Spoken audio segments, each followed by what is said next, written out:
లలితా త్రిపుర సుందరి దేవి యొక్క స్వరూపమే శ్రీచక్రము. 9 ఆవరణలు ఉంటాయని చెప్పిన కదా. ఇక్కడ 4 ద్వారాలుగా ఉన్నటువంటి ఈ చక్రాన్ని త్రైలోక్య మోహన చక్రము అంటారు. ఈ 3 చతురస్రాకారంగా ఉన్నటువంటి రేఖలలో అమ్మవారి ఈశ్వరి స్వరూపం ఏ విధంగా ఉంటదంటే త్రిపుర. ఇందులో 28 ప్రకట యోగినులు ఉంటారు. తర్వాత 3 వృత్తాలు కనిపిస్తున్నాయా, ఇవి సత్వ రజ తమో గుణాలకు సంకేతము. 2వ చక్రంలోనికి ప్రవేశిస్తున్నాము. సర్వాశా పరిపూరక చక్రము, షోడశారము అంటారు.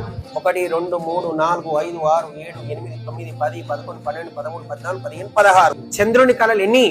16. అందులో అవే కామాకర్షిణి, బుద్ధ్యాకర్షిణి, అహంకారాకర్షిణి, శబ్దాకర్షిణి, స్పర్శాకర్షిణి, రూపాకర్షిణి, నామాకర్షిణి, అవన్నీ 16. ఈశ్వరి రూపము త్రిపురేసి.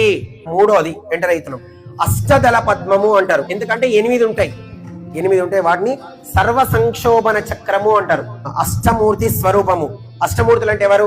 పంచభూతాలు 5. తర్వాత సూర్యుడు, చంద్రుడు, జీవం. వీళ్ళను గుప్తతర యోగినులు అంటారు. ఇక్కడ అమ్మవారి స్వరూపము త్రిపుర సుందరి. 4వది 14 త్రికోణాలతో ఉంటది. సర్వ సౌభాగ్యదాయక చక్రము అంటారు. పేర్లోనే ఉంది సర్వ సౌభాగ్యాలను. ఇవన్నీ దాటి ఇక్కడికి వచ్చినాక మనకు అమ్మవారు ఏం ప్రసాదిస్తారు? సకల సౌభాగ్యాలను ప్రసాదిస్తుంది అమ్మవారు. వీళ్ళను సంప్రదాయ యోగినులు అంటారు, లేకుంటే కుల యోగినులు